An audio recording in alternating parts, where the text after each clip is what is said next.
আল্লাহর রাসূল সাল্লাল্লাহু আলাইহি ওয়াসাল্লামের দরবারে এক এক করে সমস্ত সাহাবায়ে কেরাম তাদের জীবনের কাহিনীগুলো বলতেছে যে ইসলাম ধর্ম গ্রহণ করতে গিয়ে তারা কি কি সম্মুখীন হয়েছেন, কি কি ক্ষতির সম্মুখীন হয়েছেন, তারা আল্লাহর রাসূলের দরবারে এইভাবে বলে দিতেছেন।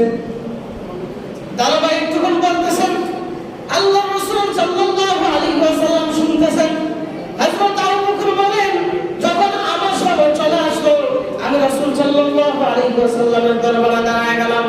দাঁড়াইয়া আল্লাহর রাসূল সাল্লাল্লাহু আলাইহি ওয়াসাল্লামকে বললাম, ইয়া রাসূলুল্লাহ, ইয়া হাবিবাল্লাহ, আমার জীবন কাহিনী হলো আমি যখন ছোট ছিলাম তখন আমার মা বাবা আমার উপর বড় একটা আস্থা ছিল যে আমি জীবনে এমন একটা কিছু হব যাদের তাদের সুনাম কামাবো, আমি অনেক বড় একটা কিছু হব, তাদের এই সুনাম কামানোর জন্য তারা সব সময় এই আস্থা এই চিন্তাধারা করত।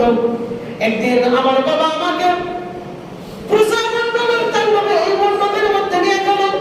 এই পূজা মণ্ডপের মধ্যে নিয়ে এসে আমার বাবা আমাকে এই মূর্তিগুলোকে পরিচালনা করতেছেন, মূর্তিগুলোকে আমাকে শিখাইতেছেন। হযরত আবু বকর বলেন, আমার বাবা আমাকে বলতেছেন এই যে এই হলো আমাদের বড় খোদা, এই আমাদের ছোট খোদা, এইভাবে ধারাবাহিকভাবে শিখাইতেছেন।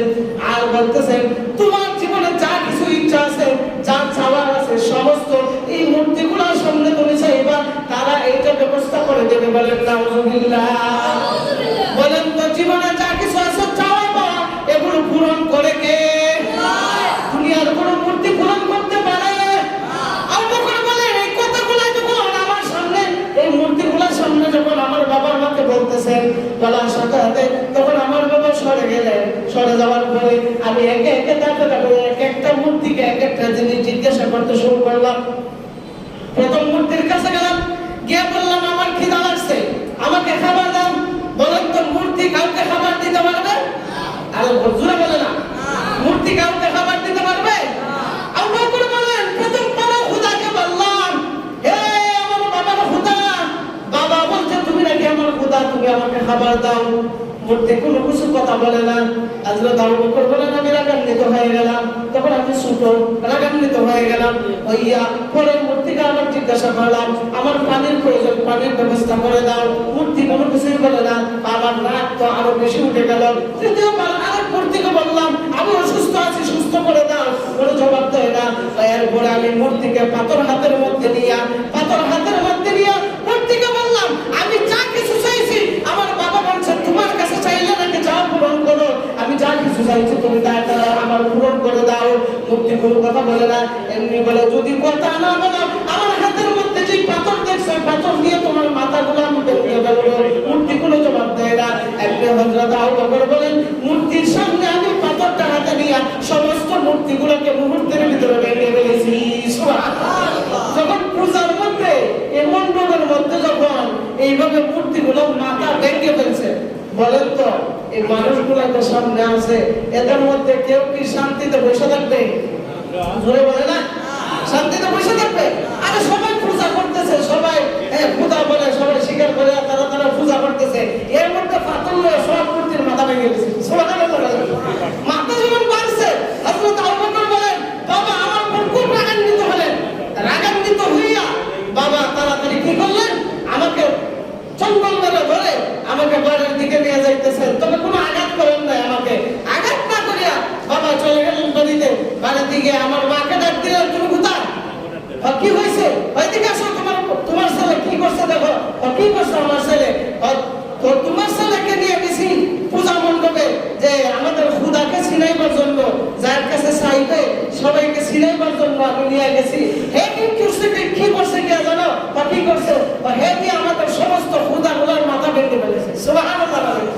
এমনি হযরত আবু বকর বলেন, আমার আম্মা যখন এই কথা শুনলেন, শোনা মাত্র এমনি বলতেছেন, হে প্রাণের স্বামী, আমি আপনাকে অনেকদিন আগে একটা কথা বলার দরকার ছিল, কিন্তু আমি কথা বলার সাহস পাই নাই। আমি বলতে অনেক চেষ্টা করেছি কিন্তু সাহস পাই নাই।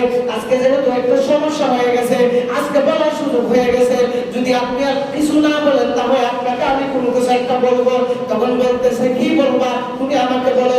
আমি যখন আমার ছেলেকে যখন আমি গর্ভে ধারণ করেছি, গর্ভে ধারণ করার পরে যখন আমার প্রসবের সময় হয়ে গেছে, আমার যখন প্রচন্ড ব্যথা শুরু হয়ে গেছে, শুরু হওয়ার সাথে সাথে এমনি দেখে আমার কানের মধ্যে আসমান থেকে কে যেন অদৃশ্যভাবে আমার কানের মধ্যে কি যেন আমাকে বলতেছে, সুবহানাল্লাহ, কি যেন আমার কানের মধ্যে বলতেছে, আর বলতেছে ইয়া আমাতুল্লাহ, ইয়া আমাতুল্লাহ আলা তা'তিদ আবশিরি বিল ওয়ালাদিল আতীক ইসমুহু ফিস সামা'i সিদ্দীক ওয়া লি মুহাম্মাদিন সাহিবুর রফিক। আল্লাহু আকবার বলে।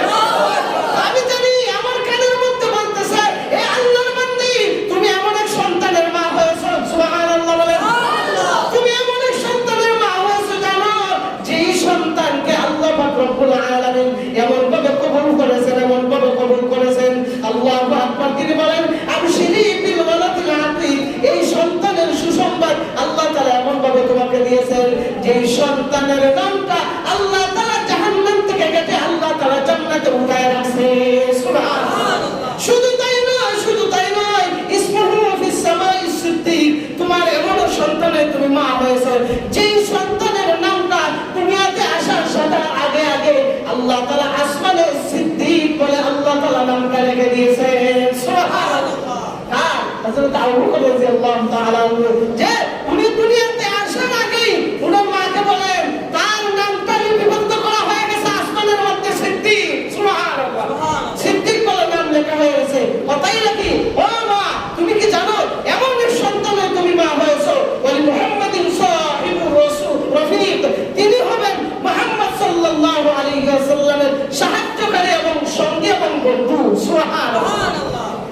হযরত আবু বকর রাদিয়াল্লাহু তাআলা আনহু এমন এক সঙ্গী ছিলেন যে গায়ে রাসূলের মধ্যে, আল্লাহু আকবার, এই গায়ে রাসূলের মধ্যে এত বড় একটা বিপদের মধ্যে কেউ রাসূলের সঙ্গী ছিল না, একমাত্র সঙ্গী ছিলেন হযরত আবু বকর রাদিয়াল্লাহু তাআলা, সুবহানাল্লাহ। দুনিয়াতে আল্লাহর রাসূলের সঙ্গী ছিলেন। আল্লাহর রাসূল ইন্তেকাল করার সাথে সাথে আল্লাহ পাক রব্বুল আলামিন, আল্লাহ পাক রব্বুল আলামিন হযরত আবু বকরের ইজ্জত এত বাড়ায় দিয়েছে যে আবু বকর মারা যাওয়ার পরও আল্লাহর রাসূল সাল্লাল্লাহু আলাইহি ওয়াসাল্লামের রওজার পাশে আল্লাহর রাসূল শহীদ করার জন্য আদেশ করেছেন, সুবহানাল্লাহ। এতদিন ছিল আবু বকর, এতদিন ছিল আবু বকর আমার দুনিয়ার সাথী সঙ্গী, আজ থেকে হয়ে গেল রওজা শরীফের সাথী, সুবহানাল্লাহ।